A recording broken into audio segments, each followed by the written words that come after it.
16 বছর কি ধরে আপনাদের আমাদের স্বাধীনতা সার্বভৌমত্ব গণতন্ত্রের কথা বলেই যাচ্ছে। জুলাই আগস্টের বিপ্লবের পর মনে পড়ছিল আমার কাছে হয়তো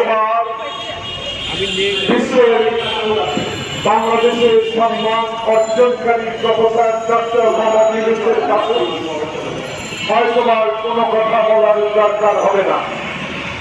কথাগুলো বলার প্রয়োজন আজকে এই রোগের মধ্যে যারা প্রতিবাদ করছেন, আমাদের মতো অসহায় লোকগুলো আজকে এই রোগের মধ্যে দাঁড়িয়ে এই সরকারের কাছে কিছু কথা বলার সুযোগ করে দিয়েছেন।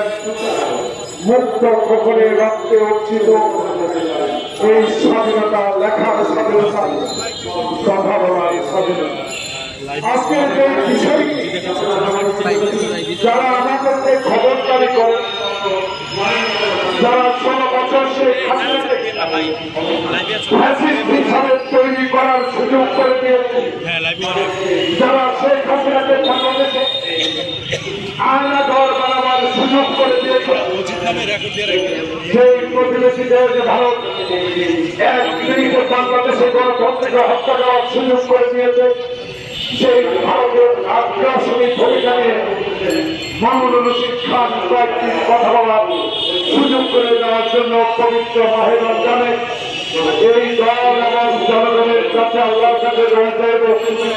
আল্লাহ, আমরা তো অসহায়, আমরা তো মানুষের অধিকারের কথা বলি।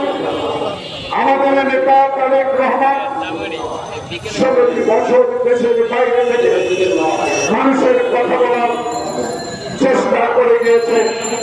আমাদের নেতৃত্ব 5টি বছর বিনা কারণে জেল খেলে আজকে অসুস্থ অবস্থায় লন্ডনে চিকিৎসা আছে।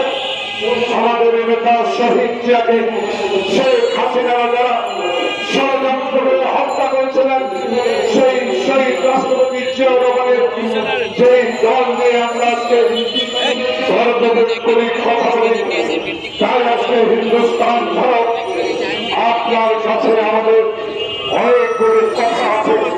সেই কথাগুলো পরিষ্কার, যে কথাগুলি সার্বভৌমত্বের জন্য পরিষ্কার, যে কথাগুলো 1971 সালে স্বাধীনতার যুদ্ধে আমাদেরকে আশ্রয় দিয়েছিলেন, তেমনি ভাবে স্বীকার করি, তেমনি ভাবে আপনার অবৈধ শাসন দিয়ে, আপনার অবৈধ সমর্থন দিয়ে শেখ হাসিনাকে বাংলাদেশে 18 কোটি মানুষকে চালিয়ে পুড়িয়ে বহু মায়ের খালি করে দিয়েছেন।